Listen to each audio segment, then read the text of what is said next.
Dear colleagues, it gives me a great pleasure and honor to contribute to this conference. My name is Jürgen Hermes. I work in the Department of Digital Humanities at the University of Cologne, and I have been working with the Voynich manuscript for over 13 years now. This conference is an opportunity for me to bring my work, which I already did 10 years ago as part of my dissertation, closer to the non-German speaking audience. The title of my presentation is Polygraphia III, the cipher that pretends to be an artificial language. And I will try to give you the most important aspects in a short form. You can read more details in my contribution. I will first briefly highlight some of the real crude features of Voynichese and why they make it so difficult to classify this text. Ultimately, these characteristics led one of the greatest cryptanalysts of the last century, William F. Friedman, to come to an assessment that has also its problems. My contribution is intended to point out a possible solution to some of these problems by introducing a relatively old cipher of a German abbot, Johannes Trithemius. And my experiments can show how an application of the cipher could generate a text that comes very close to the statistical properties of Voynichese. I will end with some concluding remarks, what I'm claiming, and more, what not. I think most of you know about the strange and odd features of the text in the Voynich manuscript, and so I can only list a few here. Let's start with the distribution of word lengths. Even if we count the types, we can see that their lengths in Voynichese, here in red and blue, are binomially distributed. And this differs significantly from all known Central European languages. Here we have three examples: a German text of Paracelsus, an English text from Dee, and an ancient Latin text from Caesar.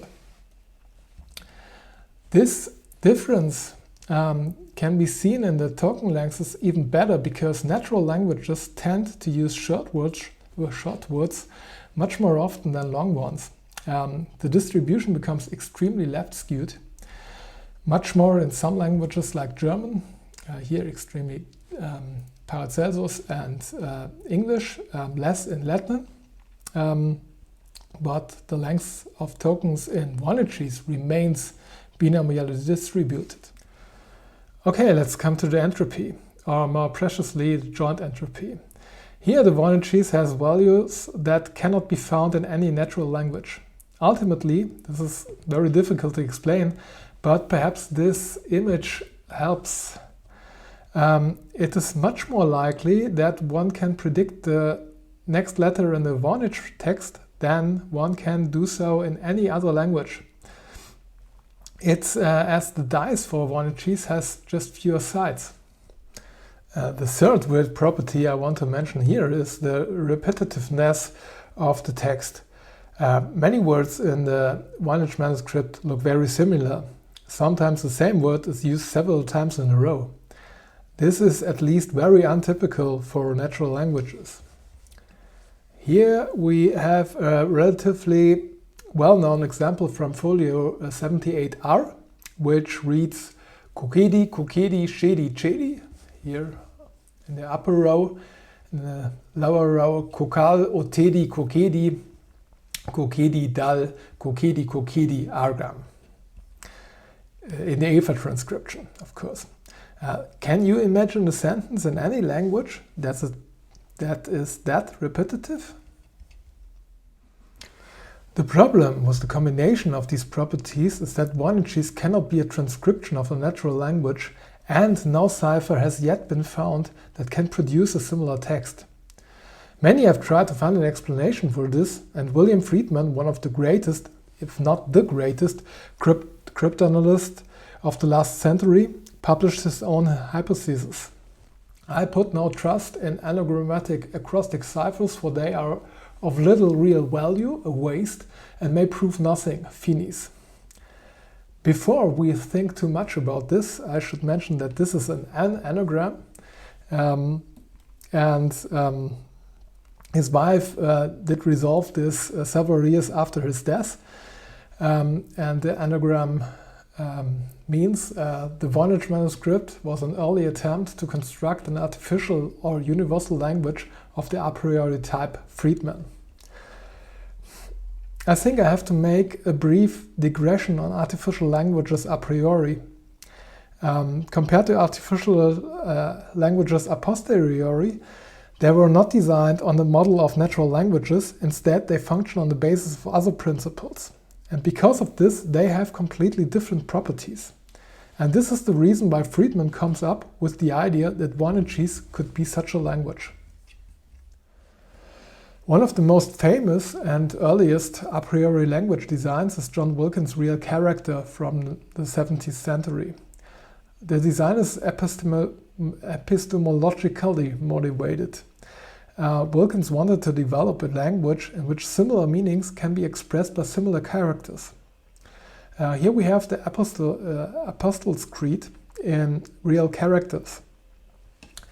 Here in the first row and in the fifth. And then we have a lot of numbers. And then we have a phonetic transcription of the real characters and finally an English translation in the fourth row. I cannot go into details, but I can show by two examples what is meant by similar characters for similar concepts.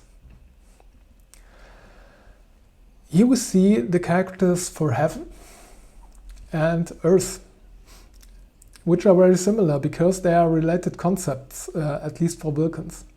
Earth has only one additional line on the right side here. Next example, you can see the principle, the same principle in the Trinity. God the Father, here Jesus Christ, and the Holy Ghost differ only by the angle of the line on the left edge of the character. They are also pronounced similarly. Dab, dat, and dag. So all in all, Friedman's hypothesis is nice, but unfortunately not unproblematic, because the earliest universal language designs of Wilkins and Delgado, who invented ars ignorum, it's another a priori system, are basically far too systematic to produce a rather wild text like the Voynichese. Moreover, they were drafted in the advance of the 17th century, while, as far as we know, the Voynich manuscript is definitely older. It's fairly certain that it was in Prague at the beginning of the 17th century. We will hear more on this in the lecture tomorrow. And that the parchment dates from the 15th century. And I don't want to hide here that what I am about to present is not an ultimate solution to this problem. But we are at least moving a whole period closer to the time of the manuscript's creation when we take a look at the cryptographic works of Johannes Trithemius.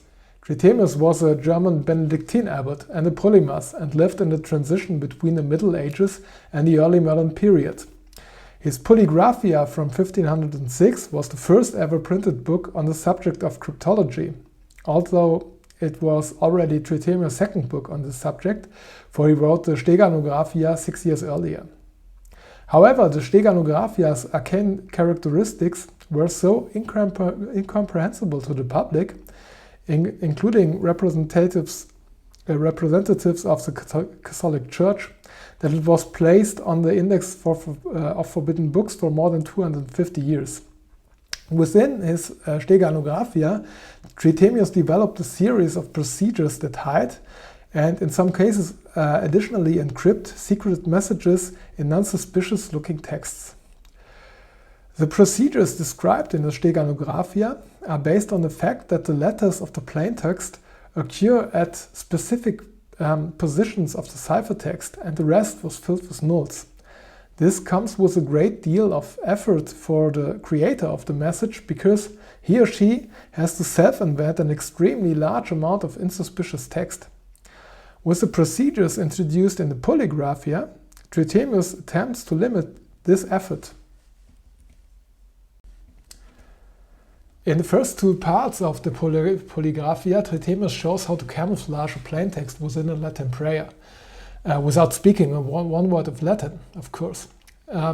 Just by replacing individual letters of the plain text with Latin words. The words are arranged in substitution tables in a way that the cipher text appears syntactically and semantically coherent. You can see the first 6 columns of the Polygraphia I here. If we use this table to encode the word secret, we have to choose the word for S from the first column. Here's conservator. And the word for E from the second, here Magnus, and C from the third, conservans, and so on. So, at the end, we get a whole sentence for one word of our plain text. So secret here in Polygraphia I cipher is Conservator Magnus Conference Cuncta Justus suis in Feliciabus Amen. Suis in and Amen are nulls that have to be added before and after the 6th column. You can see this here. I hope this example illustrates why this cipher is called Ave Maria or Hail Mary cipher, since the cipher text tends to look like a Latin prayer. Within the third part of the Polygraphia, Trithemian maintains the principle of replacing individual letters with whole words. But he uses no longer Latin words as substitution ciphers, but words that he invented especially for this purpose. He makes use of features of natural languages which appear as if the same stem had been inflected in different ways. Here you can see the first page of the Polygraphia III cipher and the table where I added the first 7 columns of 132 in omnes. Trithemian intended that one creates the cipher text as in the Ave Maria cipher, that is, using each column in the order given. For our plaintext word secret, we get Abril, Madu, Badir, Kadeler, Pasu, Ador, using this method. But since there is no connection of meaning between these fantasy words, we are actually free to choose the words that we want. We only have to take care that we are in the right row. In this example here, I encrypted cheese using only ciphers from the column 5. The result is Pasi, Pasin, Pasu, Pasu, Pasil, Pasu. And maybe this reminds you of something we have seen before. Of course, in the history of Voynich research, it has often been the case that someone feels reminded of something. I have therefore conducted a scientific investigation in this that is described in detail in my dissertation and still awaits review by other scientists. My hypothesis is the application of a cipher that works according to the principle of Polygraphia III produces a text with similar properties to a text in Voynichese. I've tried to falsify it with the following experiment. I generated texts by simulating encryptions with the Polygraphia III cipher and compared these texts to medieval and early modern texts of different languages and to the Voynich manuscript. I make no secret of the fact that I have not succeeded in really imitating all the characteristics of Voynichese. I see the problems mainly in implementing a comprehensible selection process for the ciphers. Future research could start with having real people as encryptors, for example. Nevertheless, I have results and I would like to present them here. Let's start with the word length. We see that the Polygraphia III cipher, here in blue, also produces a specific distribution that differs from those of natural languages. It is not binomially distributed yet, but this could be achieved by aligning the ciphers in the substitution tables without changing their semantics. Even more striking, however, is that in natural languages, the curves for types and tokens are far apart, since they become very left-skewed with the tokens. And this is definitely not the case for Voynichese, and it's also definitely not the case for the Polygraphia III cipher. Let's look at the entropy. Please focus on the row with the joint entropy H2.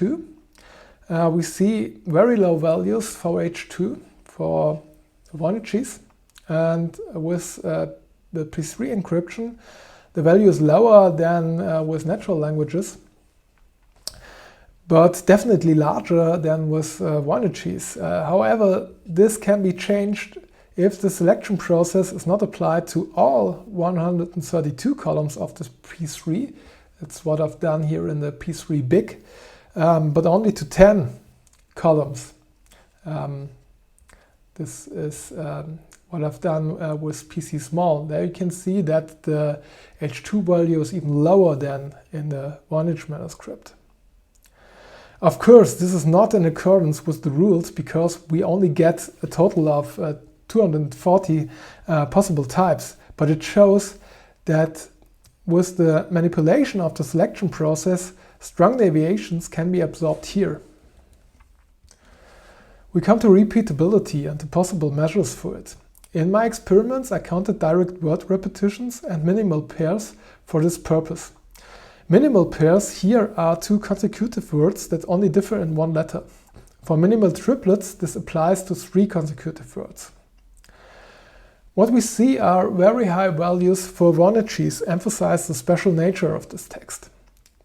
It can also be seen that the Polygraphia III ciphers have increased values, which can be raised almost arbitrarily if fewer replacements columns are used here in the P3 small. And here too, future research should demonstrate to what extent other selection procedures in ciphering produce more realistic results. I think the experiments demonstrate that a cipher that replaces individual letters with invented words that are very similar to each other has the potential, in contrast to natural languages, to approximate the statistical properties of Voynichese. What this study still lacks is a simulation of a comprehensible selection process that can mimic a medieval encryptor. I come to the last part of my talk. Since I seem to have caused confusion for at least one of the reviewers, I would like to emphasize once again what I am not claiming.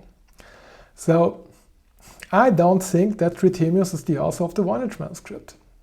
He would probably be too young for that too. I am sure that the Voynich manuscript is not a plain text Latin, but possibly encrypted, that might be. But I'm only giving a hint that it could be an encrypted text, but my evidence is far too thin to consider it certain. And I don't think that it was likely that the Voynich manuscript was encoded with a code book, since such a book has never been found and moreover could only have been used at enormous expense. So I don't even think that I have made the best attempt yet to generate a text with the properties of the Voynich manuscript.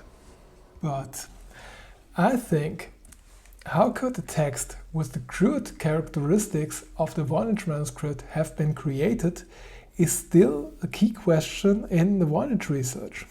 And I think that previous attempts to explain a natural language or a known cipher as the basis for the generation were not convincing.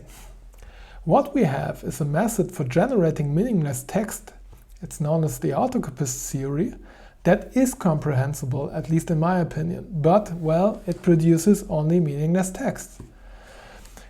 And knowing that there were encryption methods in the late medieval times that look like an artificial language and that could produce a text with properties similar to a Voynichese text, at least keeps alive the hope for hidden information in the favorite manuscript of all of us.